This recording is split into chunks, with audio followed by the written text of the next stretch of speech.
नमस्कार दोस्तों। आज हम बात करेंगे आर्टसन इंजीनियरिंग लिमिटेड के फाइनेंशियल ईयर 2021 के क्वार्टर 4 के नतीजों के बारे में, जो कि 25 अप्रैल 2022 को रिलीज हुआ है। चलिए हम फाइनेंशियल रिजल्ट्स को पढ़ते हैं और टोटल इनकम देखते हैं मार्च क्वार्टर में कितना रहा। यहाँ पे सारे आंकड़े लैक्स में हैं। आप देख सकते हैं टोटल इनकम मार्च क्वार्टर के लिए 4675 लाख रहा, जो कि दिसंबर क्वार्टर में 4195 लाख था, और जो पिछले फाइनेंशियल ईयर के मार्च क्वार्टर में 6811 लाख था। आप देख सकते हैं क्वार्टर ऑन क्वार्टर के बेसिस पे 11.4% से प्रॉफिट नेट इनकम बढ़ा है, पर जो ईयर ऑन ईयर के बेसिस पे 31.4% से नेट इनकम घटा है, और एनुअल पे कंपेयर करें तो 13.91% से नेट इनकम बढ़ा है। अब हम देखते हैं टोटल कॉम्प्रिहेंसिव इनकम कितना रहा। आप देख सकते हैं टोटल कॉम्प्रिहेंसिव इनकम मार्च क्वार्टर में -199.25 यानी कि 199 लाख का लॉस रिपोर्ट किया है इन्होंने। पिछले क्वार्टर में, दिसंबर क्वार्टर में 394 लाख का लॉस इन्होंने रिपोर्ट किया था। मतलब इस क्वार्टर में इन्होंने कम लॉस रिपोर्ट किया है, पर पिछले फाइनेंशियल ईयर के मार्च क्वार्टर में 113 लाख का प्रॉफिट इन्होंने डिक्लेयर किया था।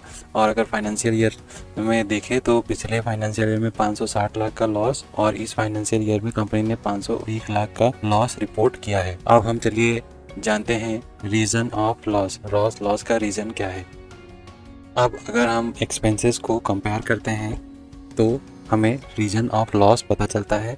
ये है इनका जो एनुअल स्टेटमेंट, ये इस फाइनेंशियल ईयर का और ये पिछले फाइनेंशियल ईयर का एनुअल स्टेटमेंट का एक्सपेंसेस। ये जो है ये एक्सपेंसेस के कॉलम्स है।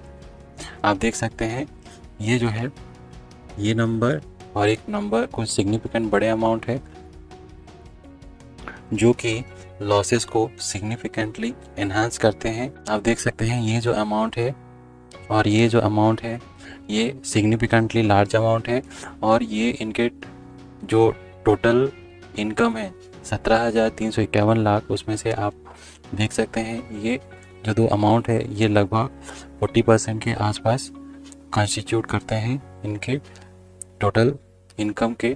तो और आप देख सकते हैं इनको फाइनेंस कॉस्ट भी अच्छा खासा देना पड़ रहा है, तो उसके वजह से इनको पिछले 2 फाइनेंशियल ईयर से लगातार लॉसेस रिपोर्ट करने पड़ रहे हैं। चलिए जानते हैं auditor Pricewaterhouse and Co chartered account limited का क्या कहना है। इन्होंने कहा है कि we draw your attention to note 4 to the audited financial results regarding the preparation of the statement on a going concern basis.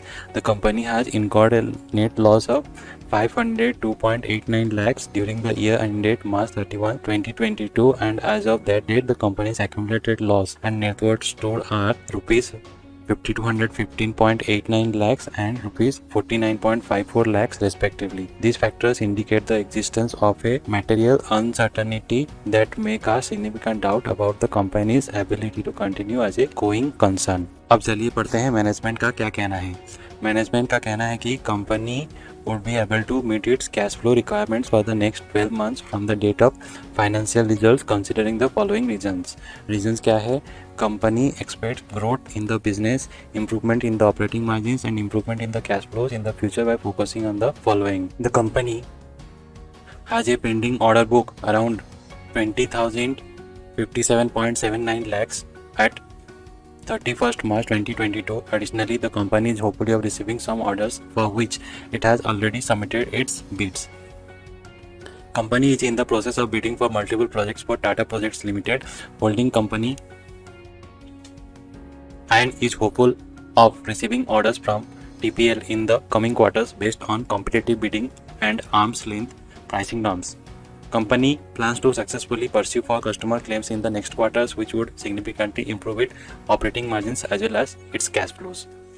Some of the major projects of the company are in the final stages of completion, and company plans to complete the pending milestones for these projects in the next couple of quarters.